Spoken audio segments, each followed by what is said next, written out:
힘들 때 웃는 자가 인류다. 힘들 때 웃는 자가 인류다. 네. 위대한 소통가 이제 로널드 레이건을 제가 오마이뉴스 TV에서 제가 얘기를 했었거든요. 그때 이제 대통령한테 제가 좀 아쉬운 게 소통 얘기 계속 하시잖아요. 그 소통 얘기한테 그 말씀 제가 드리면서 로널드 레이건의 사례를 조금 대통령께서 벤치마킹 하실 필요가 있지 않나. 로널드 레이건 인기가 있었던 게 유머예요. 낙관적 신념과 개진 그리고 유머. 유머 있는 모습으로 정치적 위기를 사실 돌파하신 그런 거거든요. 항상 유머를 잃지 않았다는. 위대한 소통을 가능케 한 레이건의 유머. 레이건이 이제 인기가 막 폭발하게 된 계획이 있었는데 뭐냐면은 총 맞았을 때.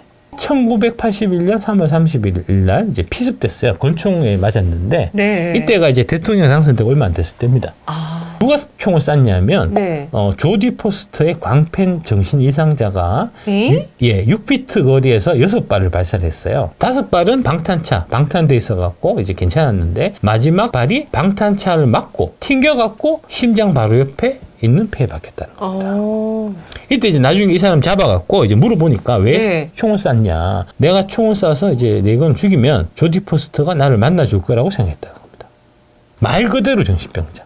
심장 바로 옆에 박혀갖고 이거를 총알을 꺼내기가 되게 힘든 수술이었어요. 이 수술 앞두고 의료진들도 되게 막 손발이 벌벌 떨렸을 거잖아요. 네, 까딱 잘못하다 대통령 내가 죽일 수 있으니까. 이제 막 대통령 되실 분인데.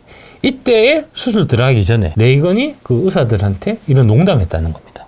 여러분이 모두 공화당원이야 할 텐데요. 조크를. 그 얘기를 듣고 의사들이 감동해갖고 대통령님 오늘은 저희 모두 공화당원입니다. 이렇게 마음을 열게 했네요. 유머로서. 어떡해. 총 맞아갖고 지금 목숨이 간당간당 하는. 찡하다. 그러니까 사람들이 마음이 움직이지 않나요? 생각해보면 내가 총에 맞아서 이제 갔어요. 가서 입장을 역지사지의 마음으로 생각하는 거죠. 내가 대통령 갔는데 이 사람들이 손이 벌벌 떨릴 거 아닙니까? 까딱 수술 잘못하면은 대통령 죽으면 이 사람들 다 천하 역직되는 거잖아요. 그러면은 내 솜씨를 발휘를 못할 거잖아요.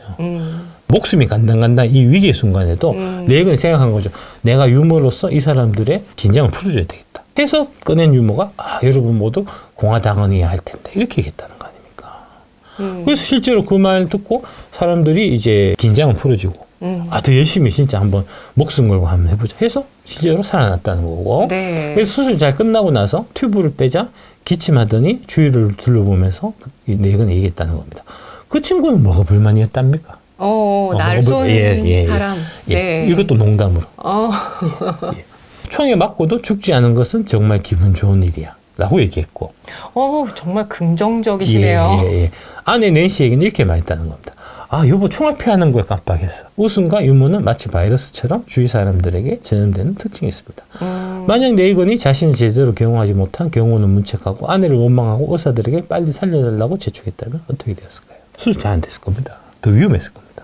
거기서 막 짜증 막 내면서 야 경호 새끼 너 뭐야 막 이런 얘기하고 그럴 수도 있잖아요. 그쵸. 의사한테 이 새끼야 너 똑바로 해서 내 질도 안 살려면 너희들 다 뭐가지야 막 이런 소리 할 수 있잖아요. 그렇게 얘기했다는 거죠. 1984년 재선에 나선 로널드 레이건 대통령이 73세의 고령이었습니다. 토론 때마다 53세 윌턴 먼데일이 나이를 문제로 삼았거든요. 그러자 레이건이 어느 날 나는 이번 선거에서 나이를 문제 삼지 않겠습니다. 당신이 너무 젊고 경험이 없다는 걸 정치적 목적에 이용하지 않겠다는 것입니다. 라고 받아쳐서 먼데일을 개교시켰다는 거예요. 품격 있으시네요. 모름지기 정치는 이래야 되거든요. 한동훈 너처럼 밴드에게 송알딱지처럼 하면 안 된다고. 망하는 길이라고, 망하는 지름길이라고. 이번에 이재명 대표를 제가 이제 정치적이나 뭐 정책적으로 이렇게 좋아하지는 않는데, 이제 반대편이 저는 윤석열 대통령 정책이 훨씬 좀 마음에 드는데, 그럼에도 불구하고 제가 정치적인 역량이나 이런 부분은 제가 이재명 대표는 되게 배울 만한 부분이 많은 분이라고 생각하거든요. 실제로 이번에 그 대통령이 이제 식사 초대하는 거 관련해갖고 한동훈이는 아파서 못 가겠다. 삐진 티를 막 냈잖아요. 대통령이 이제 이재명 당대표 만나겠다라고 얘기하니까 이재명 당대표가 마음 내주셔서 감사합니다. 이렇게 얘기했다는 거잖아요. 사실 이재명 대표께서 삐지려면 더 많이 삐지셨죠. 티를 안 내야 된다고. 그렇게 제안해도 안 만나요. 그 8번 얘기했다는 거잖아요. 8번 얘기했는데 계속 안 만나준 거거든요. 네. 마음 내주셔서 감사합니다. 이렇게 얘기했다는 거 아닙니까? 한동훈이 구속영장 쳤을 때 그때 구속영장 실질심사에서 이제 결국은 이제 법원에서 구속까지 할 건 없어. 불구속. 이렇게 해가 왔는데 이재명 당대표가 국회에서 투표할 때 찬성표 던진 민주당 의원들 다 색출해가지고 다 이제 출당해야 된다 하면서 막 당원들이 일어나고 막 네. 그랬었어요. 정청래 최고위원이 다 색출해가지고 다 저거 엄벌해야 된다고 막 얘기하고 그럴 때였거든요. 그때 이재명이 뭐라 그랬냐 하면은 반합이 중요하다. 반대표를 던진 사람들 찾고 이런 짓 하지 마라. 라고 얘기했거든요. 진짜로 그런 마음 들어서 그렇게 얘기한 게 아니거든요. 마음에 꼭 갖고 있다가 찍었다고 생각되는 사람들 다 총선 과정에서 그 낙천시키는 걸로 일일이 다 보복했잖아요. 네. 실제로는 보복했지만 그때 당시에는 그렇게 얘기 안 했다니까. 오히려 자기는 국합 역할하고 배드캅이 정청을 시켜서 배드캅 역할 시키고 그런 식으로 해야 되는 게 정치라고요.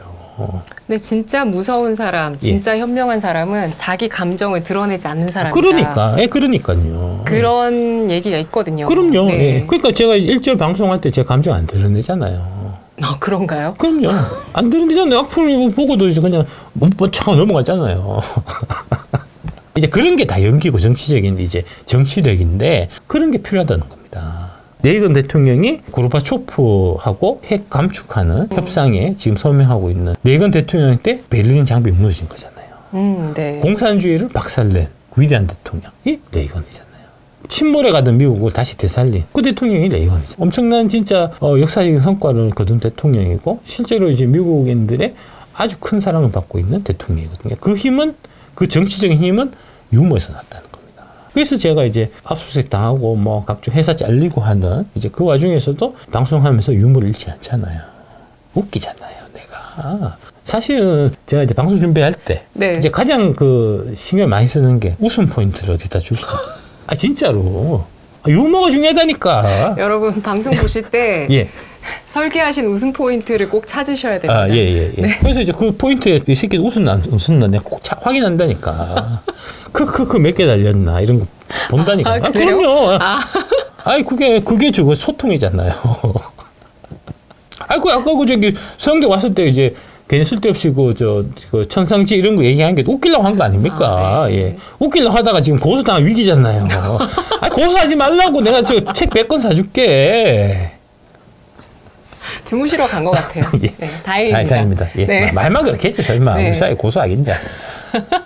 겁나는데. 제가 오마이뉴스 그 TV에서 얘기했던 게 대통령이 지금 자꾸 웃음이 사라지고 있다. 웃음과 여유가. 웃음은 결국 여유에서 나오는 거거든요.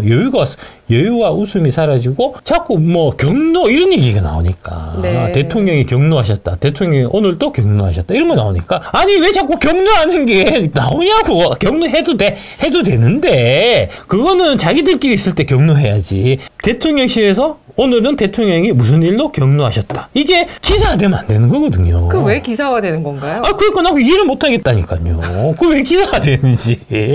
웃고 여유있고 이런 대통령 지도자를 좋아하지. 맨날 경로하는 대통령을 누가 좋아하겠습니까? 화를 내는 대통령을 짜증내고. 한동훈이 너처럼 삐지는 지도자를 누가 좋아하겠냐고. 맨날 삐지는데 누가 좋아하겠냐고. 당장 직장이 잘려도 140억이 날라가도 웃으면서 방송한 나를 좋아하지. 그래 내가 팬이 생기는 거지.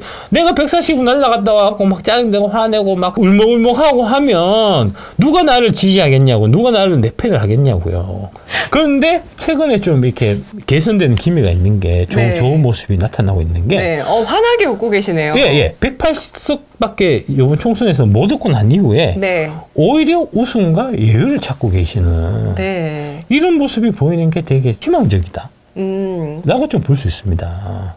정진석 비서실장 발표할 때 직접 발표하셨거든요. 네네. 이때 웃으시더라고. 지금 환하게 웃으시면서 기자들 질문에도 응답하시고. 그날 오후에 이제 정무수석 이제 발표하실 텐데 보시면 정무수석 발표할 때 웃고 계시잖아요. 네. 일부러라도 웃어야 돼요. 웃는 모습을 자꾸 보여야 돼요. 네. 대통령이 웃는 모습이 장점이에요. 이게 호감 포인트거든요. 여기 오른쪽 하단에 보면 이게 이제 선거 유세 기간에 이제 어퍼컷 하던 이건데 이 어퍼컷이 계획된 게 아니었대요. 진짜요? 진짜로. 이 얘기 제가 들었는데 그냥 연설하다가 사람들하고 교감하면서 사람들이 이제 내 얘기를 막 이렇게 듣고 이렇게 빨려 들어오는 모습이 이제 기가 느껴지거든요. 네. 느껴질 때 내가 기분이 좋아갖고 어퍼컷이 그냥 나온 겁니다. 저도 이때가 가장 그 총선 유세 기간에 키포인트였고 예, 키포인트였습니다. 예. 이거에서 지지도가 확 올라갔을 예, 거라고 생각해요. 어퍼컷으로 대통령 된 거는 마찬가지라니까요. 진짜로 이재명 그때 당대표가 위기를 느껴갖고 어퍼컷으로 막 인기 얻으니까 아, 발차기 하셨죠? 발차기 하셨잖아요 그때. 예, 난 발차기 해야 되겠다. 가만히 있을 수 없으니까. 가만히 있을 수 없으니까. 이대로 내가 맞불 나야 되니까. 그렇죠. 네. 이런 게 중요하다니까요. 이런 게 중요하다니까요. 웃어야 됩니다, 사람이. 왜 자꾸 웃어야 되냐? 네. 웃는 이들을 보고 마음이 짠해야 그것이 인류라는 겁니다. 제가 이제 지난 방송에 압수수색 당하고 140억 날리고 뭐 계속 괴롭힘 당하고 한 얘기를 되게 담담하게 이제 웃으면서 얘기했잖아요. 네. 근데 그걸 보고 많은 분들이 이게 막 눈물 났다고 하더라고요. 진짜요? 진짜로. 예. 이거 박봉희산에 올라온 건데, 이제 황금알 님이 네. 10분 모자라는 5시간 꽉 채우신 작가님께 소액 후원합니다. 마음이 너무 아파서 못 자겠네요. 작가님 악셉 당하신 이야기, 공항 가서 출국 금지 이야기, 오늘도 긴 시간 금투세를 소상히 밝혀주신 이야기, 작가님 아니시면 못 해주실 이야기를 듣고 가슴이 아려서 잠 못 자겠습니다. 포올 배당금 소액 아주 소액 후원 동참합니다. 되게 아름다운 분이시네요. 예. 밑에 네. 꽃내음님이 방장님 댓글에 너무 공감돼서 눈물이 핑 도네요. 저 또한 그런 생각이 들어 건강 잘 챙기세요. 우리 도깨비님이 고달픈 대가가 결국은 달콤할 테니 눈물뚝 하세요. 눈물을 아껴뒀다 환희의 순간 흘리는 것으로 합시다. 바른생활님이 저도 방송 들으면서 감동받아서 눈물이 났습니다. 내 거야 얼마나 외롭고 힘드실까? 이렇게. 사실은 뭐 정확하게 말씀드리면 힘들지 않았다고 얘기하면 사실 거짓말이고요. 스트레스 제가 많이 받아서 그런지 잠이 계속 늘어갔고 이제 하루 평균 10시간씩 자거든요, 제가. 돈도 많이 벌었는데 이제 돈도 많이 벌면서 힘들기 때문에 많이 힘들었습니다, 솔직히. 아니 저는 압수수색 때 진짜 힘드셨을 것 같고 그때 그래서 제가 진짜 제 나름대로는 되게 위로를 드렸는데 그때 그 전으로 좀 되게 힘들어 보이셨어요. 예, 힘들긴 했습니다. 솔직히 힘들긴 했습니다. 그래도 뭐 잘 극복하고 제가 이제 그 회복 탄력성이 좋아갖고 여기 한번 보면 이게 이제 지금 이 건도 사실 마찬가지거든요. 그러니까 윤 대통령을 되게 지지하는 사람들 입장에서 보면은 이번 총선에 180석밖에 못 받아갖고 이제 전국 운영하는데 되게 힘들고 할 텐데 막 걱정할 거 아닙니까? 네. 그런데 대통령이 오히려 밝게 웃고 자기 자신 있는 모습을 보이면 지지자 입장에서 어떤 생각이 들겠습니까? 마음이 짠하지. 눈물 나고 내가 좀 더 잘해드려야 되겠다. 마음이 움직인다니까 그렇게. 그리고 오히려 좀 마음이 더 편안해지셨을 수도 있을 것 같아요. 네. 그렇죠. 그렇죠. 그래야 되거든요. 왜 그래야 되냐면 빗발치는 포탄 속에서 의연하지 못한 장군에게 어떻게 내 목숨을 믿고 맡기겠습니까? 그래서 그런 겁니다. 전쟁이 나갔는데 내가 병사잖아요. 무섭죠. 내일 당장 어떻게 죽을지 모르는 거잖아요. 그런 이제 위기 상황에 장군을 딱 보니까 장군이 그래도 이제 의연하게 이렇게 있어야 그래 내 마음이 진정되고 안정이 되지. 나도 무서워 죽겠는데 저 장군이란 새끼가 벌벌벌 떨고 있으면 그러면 내가 저 새끼한테 내 목숨 믿고 맡기게 되겠냐고요. 탈영해서 적군으로 넘어가고 싶죠. 그런 거잖아요. 그래서 지도자는, 리더는 내가 감정에 동요가 있고 힘들고 해도 그 속으로 사겨야지. 겉으로 드러내면 안 되거든요. 제일 좋은 거는 이제 딴 사람들이 생각할 때 저 사람이 지금 저 상황이 정말 힘들겠구나. 라는 생각이 드는 상황에서도 힘들 때 웃는 게 인류라고 힘들 때 웃는 모습을 보여주는. 그래야지 저 사람은 좀 믿을만하다. 저 사람은 신뢰가 간다. 이렇게 되는 거잖아요. 근데 한동훈이는 이 새끼는 그거를 그 지금 선거 끝나는 거 꽤 됐잖아요. 네. 그 기간이면 애 낳고도 산후조리해도 지금 다 회복했을 시간인데 이 새끼는 아직도 아프대 아직도 콜록콜록하고 위험에다가 왜 그렇게 약한 모습 보이냐고. 그런 사람을 어떻게 사람들이 믿고 믿음이 가겠냐고요. 병약하고 천순가련해갖고 어떻게 지도자가 되겠냐. 윤 대통령이 한동훈 비대위에 오찬을 제안했는데 한동훈이 건강상 참석 어렵다. 윤 오찬 거절 한동훈이 지난주 전 비대위원들과 만찬 회동을 했는데 지가 그전에 몸이 안 좋아서 못 갔다라고 얘기했는데 이제 비대위원들하고 저녁 먹은 건 탈도가 나니까 이거 실드 치준다고 이 비대위원들이 건강 상태는 좋지는 않은 것으로 알려졌다. 참석자들이 한전위원장이 아파 보였다. 이렇게 전했다는 거 아닙니까? 청순가련형 해갖고 저 드라마 주인공, 여주인공도 아니고 왜 자꾸 애가 아프냐고. 총선 하루 전에 탈진, 탈수 증세, 야간 유세해서 취소했다는 거잖아요. 마지막 날에. 역사상 이런 전례가 없었다고요. 쓰러져도 링 위에서 쓰러져야지. 진짜. 결정적인 순간에 그러면은 쓰러지고 탈진하고 하는 사람을 지도자로 뽑아줬다가 아니 북한이 쳐들어왔는데 대통령은 지금 아파서 누워있는데 이러면 어떡하냐고 그런 사람한테 어떻게 맡기냐고. 근데 얘가 계속 아픈 척을 해요. 아픈 척 한다고. 청순 가려면 컨셉 잡고 컨셉질 한다고.